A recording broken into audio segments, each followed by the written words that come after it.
This is the Roots and All podcast, and I'm your host, Sarah Wilson. Join me as I talk about all aspects of gardening with some of the top horticulturists from around the world. Hello, and welcome to this episode of the podcast. This episode is brought to you by our friends at Natural Grower. Launched in 2019, their award-winning liquid fertiliser and plant feed and soil conditioner is made entirely from maize. Naturally rich in nitrogen, potash, phosphate and other trace elements that plants and vegetables love, it's approved by the Soil Association, Vegan Society and organic farmers and growers. Their concentrated natural fertiliser can be poured around the base of plants, whilst the plant feed and soil conditioner can be mixed into the soil or compost and used as a mulch on the surface as a long-term slow-release fertiliser. The fertiliser can be used for all outdoor and indoor plants. And as a special offer for listeners, Natural Grower are offering 15% off all their range. Simply go to naturalgrower.co.uk and enter Roots15 on checkout, all uppercase. So this week I'm speaking to Danielle Draper, manager of the Cats Protection National Cat Adoption Centre in Surrey. And we're talking about that sometimes contentious issue of cats and gardens. Cats are part of gardeners' lives, particularly if you live in an urban area. Love them or hate them, you can't get away from them. And Danielle's here to talk about learning to live harmoniously alongside the neighbourhood felines. Yes, so the latest statistics that Cats Protection have released show that there are 10.2 million owned cats in the UK. That's one for about every 6 people. So it's a huge number of cats out there, and they are very popular for very good reasons. They're great for de-stressing us, and there's actually some research to prove that cats are very good for bringing down our stress levels. And they make great pets. So I think, they are probably growing in popularity. But with that comes the issue of the demand. I think if more and more people are wanting to take on a cat as a pet, then it's driving that force for online sales. And that is something as a charity that we are seeing an issue with. And that issue is growing year on year. It's more and more cats and kittens in particular being sold online. And there's a big problem there because people don't know where they're getting that kitten from, what kind of life it's had, whether it's been well cared for. Whether mum is being bred without any health consideration to her. So we would always recommend, if anyone is looking to take on a cat or a kitten as their new pet, is to do your research, make sure that you know where you're getting that cat from. And if you do choose to adopt, which obviously we would recommend, we've got many branches and adoption centres throughout the whole of the UK. All with cats looking for new homes and kittens. So there's always a cat out there that is looking for a new home with somebody. Yes, that's very, very good advice in my book. So obviously we are talking about gardens and gardening and cats. And there was a survey done by the Mammal Society, and they have published the statistic that cats are responsible for the deaths of 100 million prey, and I say put this in inverted quotes, prey items every year. So I'm assuming that could be anything from flies to moths to birds to bats to anything. So have you, as a charity, kind of looked into those figures? Have you done any research into that? And do you agree with those figures? Well, we haven't done our own research into those figures, but we do have good research from very well-known organisations such as the RSPB that has shown that cats are not necessarily the primary cause of the decline in numbers of birds in particular. So we do recognise that cats are naturally predatory animals. They do need to hunt. That's just something that's natural to them. And but there's so many other factors that we should be considering for bird and small mammal species loss, such as mismanagement and loss of traditional wildlife habitat. There's so many new buildings going up and so many green spaces that are declining rapidly that those animals that have lived there for years and years that are losing that space around them. climate change, obviously, increased use of pesticides and fertilizers in farming. So there's an awful lot of other things that need to be considered around that declining number. And cats are not the primary cause of that. There's so many other factors that need to be considered.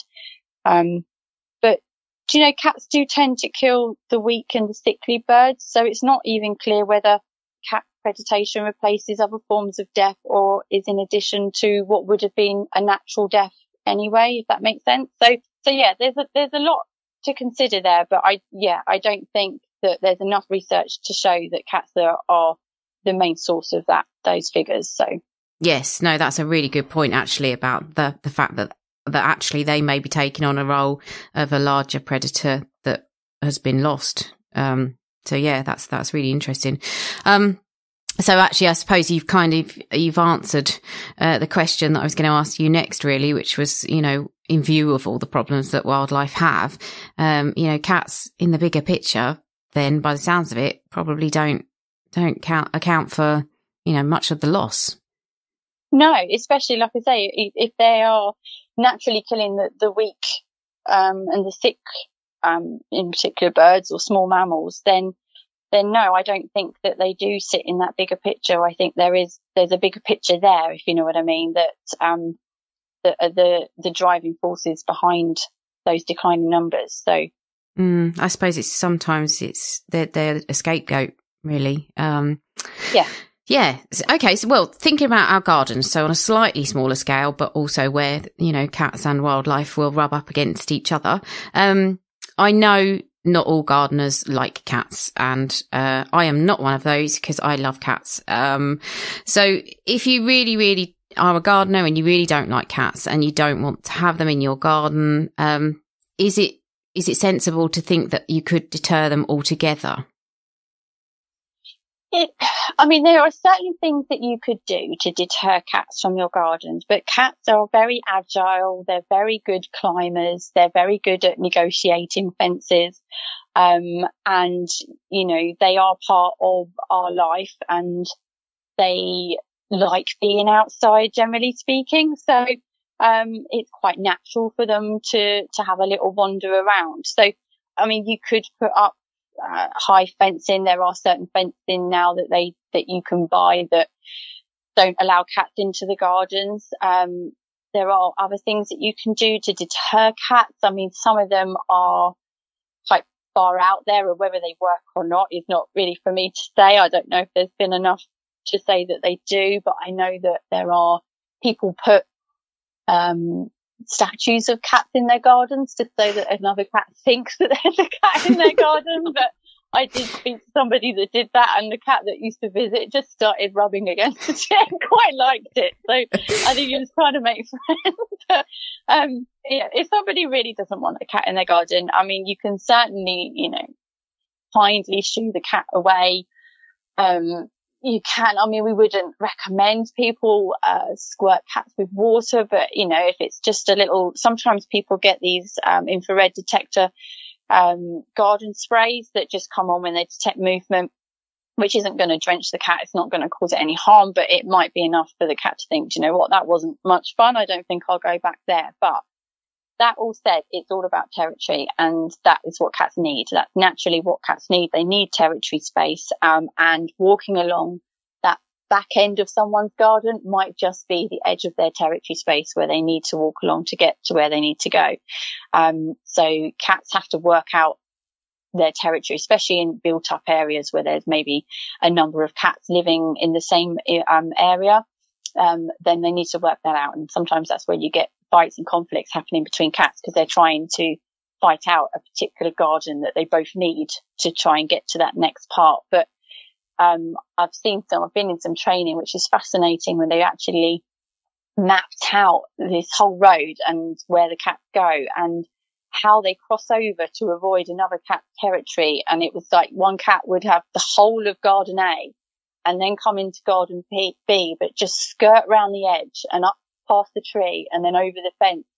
And then the rest of garden B belonged to another cat. So, it is all about territory. And, you know, that sometimes is where the problems arise, because that cat really does need to come across there because it hasn't got another option to get back to where it needs to go, or where its territory space is mapped out.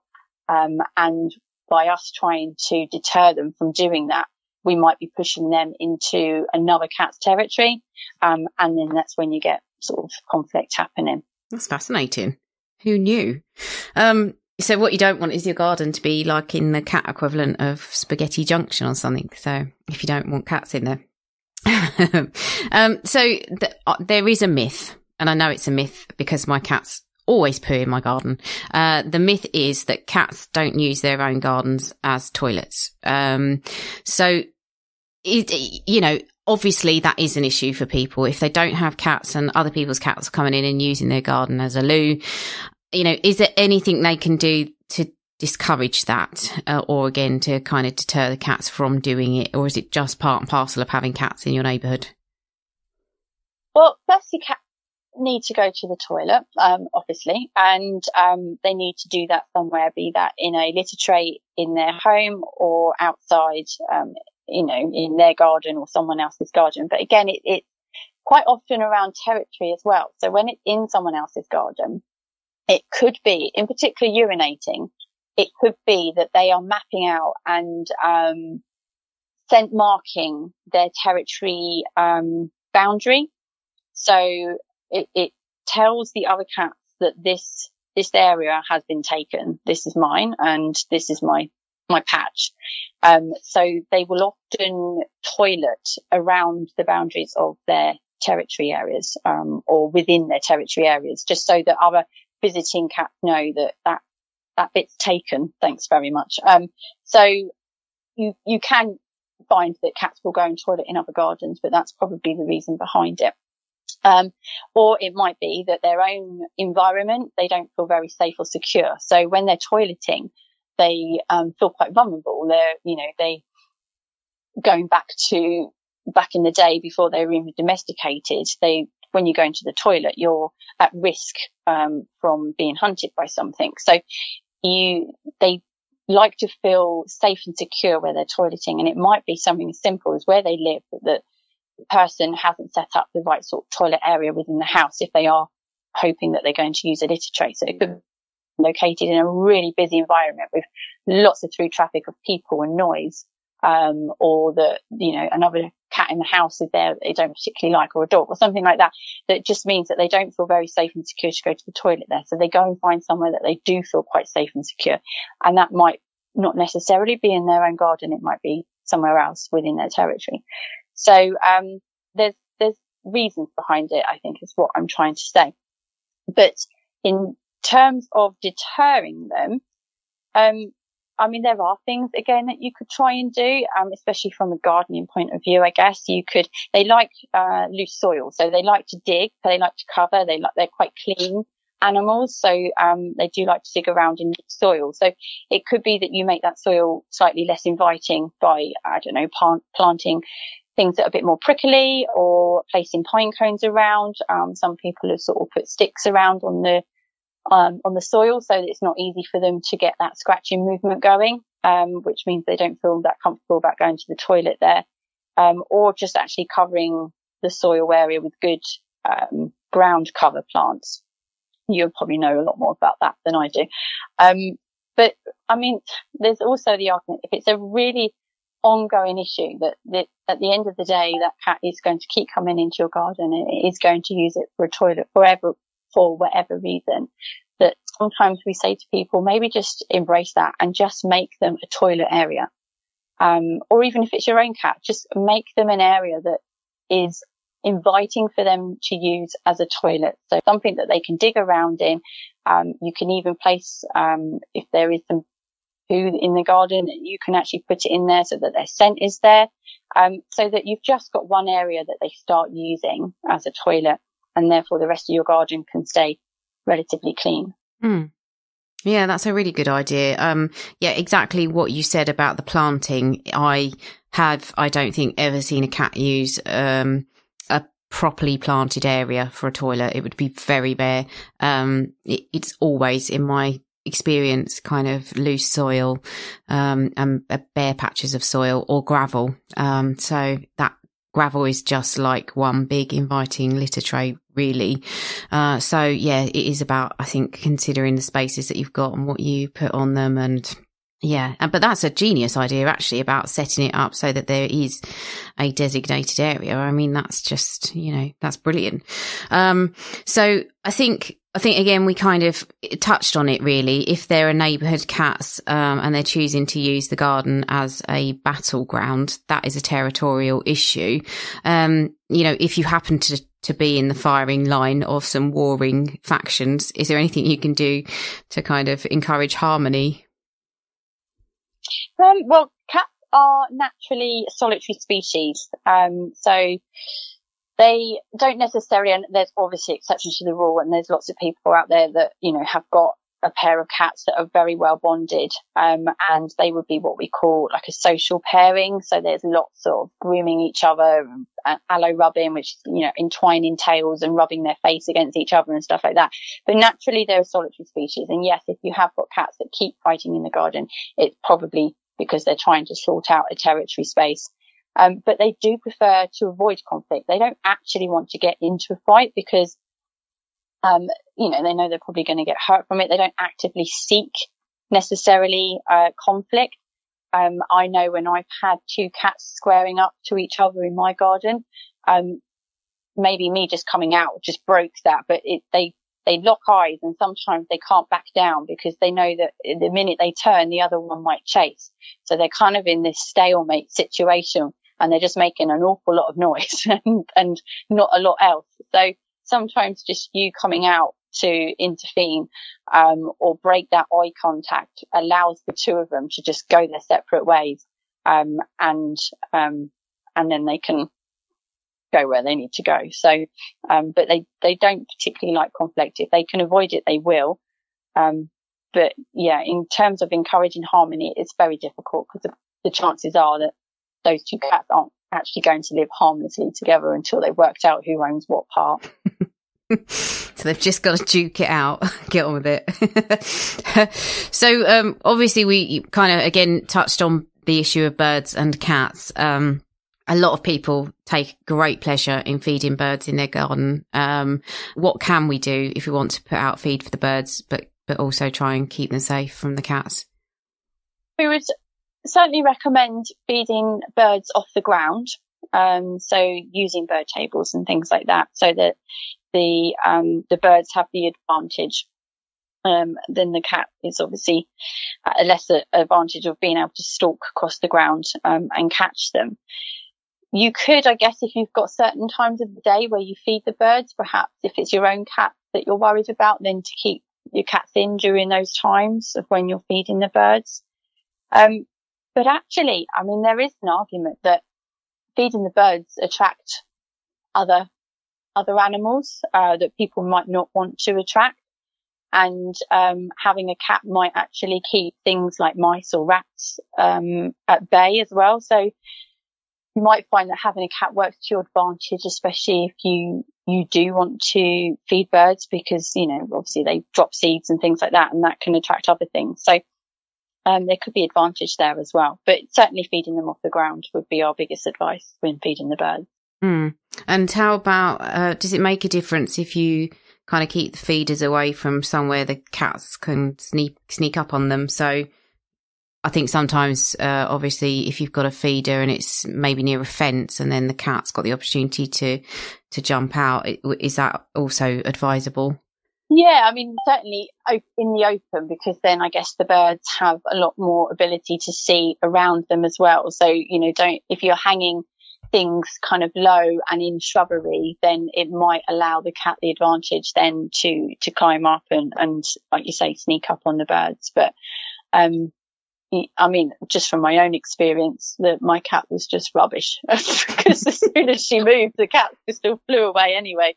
I mean, there is obviously collars and bells and things like that. You can put a bell on a collar, but the only thing is that we would recommend that the collars are only quick release collars. It's something that we see all too often in our line of work, is cats coming in with collar injuries where they've managed to get the collar caught under their armpit and then cause sort of big wounds underneath, which can be obviously very uncomfortable and painful. So if you are going to use a collar on your cat, just make sure it's a quick release one, which basically means if it gets snagged on something, it just literally pops apart. But if you've got one of those, then you could also try a bell, because, then if they're moving quickly, it hopefully gives the birds a bit of warning. But cats are very good. They're quite good at stalking quietly. And I did meet somebody who had a cat who learnt how to creep without the bell moving. Yeah, don't try and outsmart a cat. Get you every time. And also, actually, I was thinking as well, if we're feeding things like hedgehogs or foxes or whatever, particularly in an urban situation, I know a lot of people have those like night cameras, and so they'll be watching it thinking that they're going to see Mrs. Tiggy Winkles, and then all of a sudden next door's cat pops up eating all the food they've put out. I mean, is there anything you can do about that, or is that just fair game?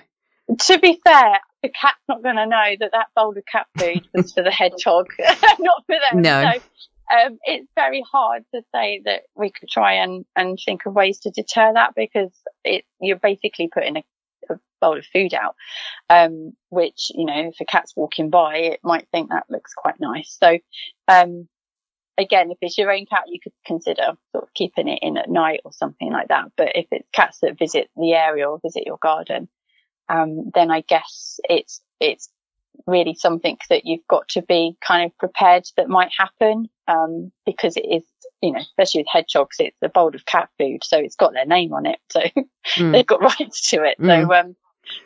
So yeah, it would be very difficult, because I mean, you can get, I think, hedgehog houses and things like that perhaps you can feed them in, and then the hedgehog can go into that and the cat can't. So obviously hedgehogs are a lot smaller than a cat, so you might be able to make something that a cat can go into, but with foxes and things like that, I'm not sure that you would be able to keep them away from each other when you're putting food out for them. No, but do bear in mind that not all food is going to be suitable as well, so that's something to consider. Yeah, that's true. Yeah, they probably wouldn't be eating, well, they might be eating leftover scraps, but yeah, different manufactured foods, I guess. And also, obviously, we've spoken about the bells on the collars and things. Is it a good idea to try and keep your cat in at night, or to try and keep them in a designated run? Do those kind of things work? Yeah, certainly something we talk about is keeping your cat in at night for safety reasons. More accidents tend to happen at night, road traffic accidents, things like that, more fights. So, if your cat's happy to, and it's always quite good to get your cat into a bit of a routine when you get it, so that it comes in for the night, gets fed, and then doesn't go back out until the following day. That is certainly something that you can try, but not all cats are particularly happy about staying in all night, and you sometimes get behavioural issues, stress and frustration, because they prefer to be able to come and go as they please. So that would be something an owner would have to consider about their cat, and whether their cat would be happy to be kept in at night. It's quite natural for them it's very natural, for them to hunt, and they become more active at sort of dawn and dusk time. So it could be that you keep them in just through those periods of the day. But also, if you are keeping them in, there are things that you could do to mimic that hunting behaviour, because they kind of need that hunt drive. It's within them. It's kind of their nature. It's built within them to need it, and they get an adrenaline rush from it. They get a good feeling from it when they're doing that natural behaviour. So if you were to use certain toys with your cat, like set aside playtimes with your cat, so like hunting toys, fishing rod toys, things that you can dangle and things that they can chase, that you can kind of, the sort of types that that are on string, and you can pull them along and the cat can kind of get closer and closer and closer and pounce. And games like that are really good to play with your cat, because it gives them that endorphin hit that they need. And if you do that enough, then they might feel satisfied enough to not then need to go out and hunt, if that makes sense. So, lots of hunt drive play, if hunting is an issue with your cat, lots of hunt, drive, play is a really good idea as something you could try and bring that hunt, drive outside down. Does that make sense? Yeah, that's fascinating. So yeah, and mimic it properly, because they're not very successful with their hunting. So they're not always going to catch that mice or that bird. But they'll get frustrated if they don't eventually. So when you're playing with them, don't let them catch it, so that it's not becoming a boring game. So make it exciting, make them have to work for it. But now and again, let them catch it, and get that feeling that they succeeded. But, there's things that you can do. I mean, neutering your cat, that does, reduce the need for them to want to wander. Because if they're unneutered, then obviously their whole reason for going out and about is often a different reason, and they will go quite far and wide to find that mate. So neutering your cat is a really useful way of keeping your cat closer to home. Is there anything that we can do in our gardens to either facilitate them coming in and kind of enjoying the space, or, making it kind of not so welcoming? Is there anything in terms of plants or features in the garden that might be good to include or not include? So there's certainly plants that cats really enjoy that will attract cats in. So catmint, catnip, cat grass, all things like that. Cats will be attracted to. But equally, there's plants that cats don't particularly like. So strong smelling lavender, the smell of citrus, they don't like very much. So if you wanted to deter them, then perhaps lavender, citrus, things like that would be a good idea. But if you did want to encourage them, then yes, catmint, cat grass, things like that would do that. But it's probably important to say that whilst we're talking about encouraging cats to our garden, that cat does have a home, and sometimes the more we encourage cats into our garden, the more it might start hanging out in that garden, and then someone might start thinking that their cat's gone missing, when actually it's just down the road. So I think as long as if you're attracting cats to your garden, that's fine, but just don't feed them if you can, because that will potentially cause an issue for a cat moving across permanently your garden from somebody else's, and we do have those issues pop up now and again. Right, so we don't want to be enticing neighbourhood cats in. Well, it might be that at the end of the day, someone's cat might have a specific health condition or need a specific diet, and we don't necessarily know that. So we've got to be careful that we're not potentially causing issues for somebody else's pet. Yeah, that's a really good point. So just to finish up, before we finish on the very last question, is there anything that you in summary, that you might sort of say to people if they're really having issues with cats, or if they're just one of those people that really can't stand cats? Is there anything that you would say to them to kind of persuade them that maybe actually they're not as bad as they think? Well, there's lots of benefits to cats, I think. And it could be that they're doing somebody a great favour and they don't even know it, that they're keeping the rodent population down. If somebody doesn't necessarily know that there's an issue in that area, it might be because the cat's actually keeping it under control. So there are some benefits, and I think, at the end of the day, it's somebody's pet, and cats make great pets, and they're lovely. And if you make friends with a cat, you'll actually see its beautiful personality. And there's nothing more beautiful than looking out of your window and seeing a cat stretched out in the sun, sunning itself on the patio. So I think that there's a lot of benefits to cats. And, I know that cats are not everyone's cup of tea, and we know that. So it might be that you just gently discourage that cat from coming to the garden. But obviously we would ask everybody is to not cause harm to that cat. Good point. So, is there anything that people can do to help cats protection at this time? Obviously, you said you've got a lot of cats, looking for homes. Is there anything anyone can do to support your work at the moment?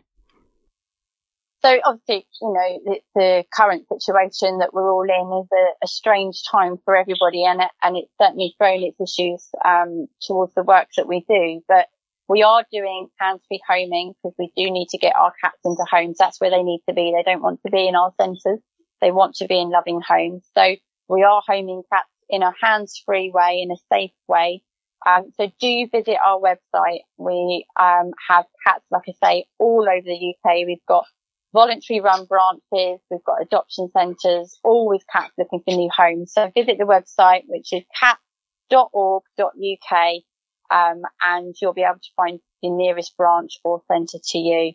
Otherwise, just support the charity in any way you can.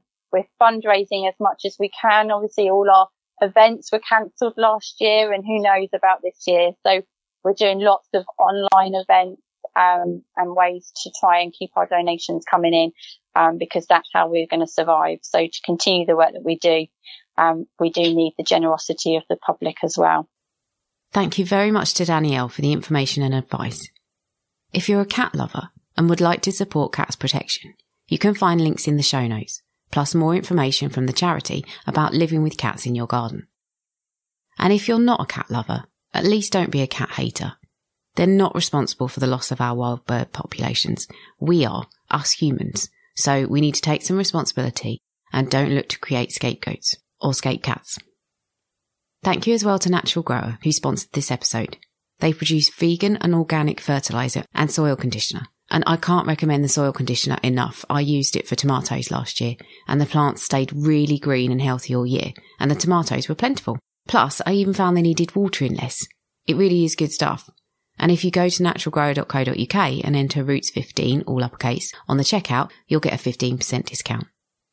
Thanks to you for listening. Here's Dr. Ian Bedford talking about a bug that won't be welcome at this time of year.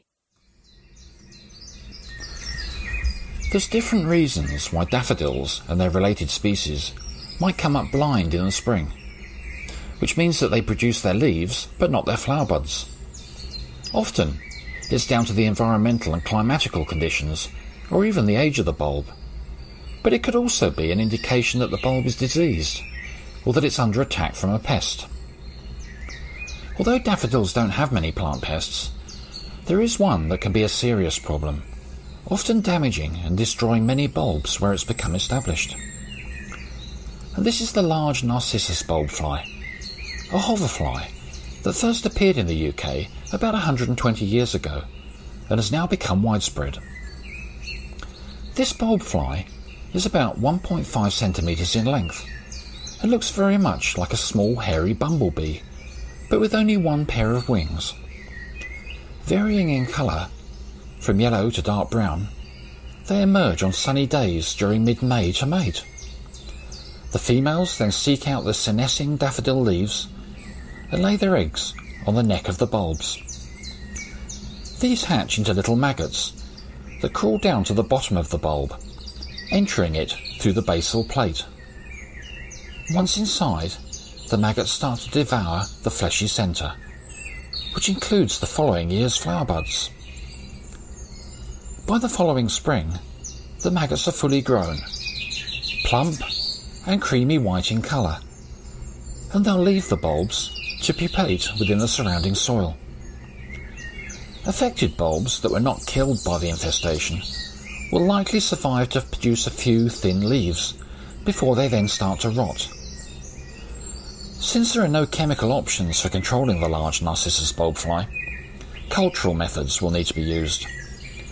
These can include growing daffodils in exposed locations rather than the shelter conditions that the bulb fly prefers, and also removing and disposing of any weak plants in early spring that could be displaying signs of a bulb fly infestation.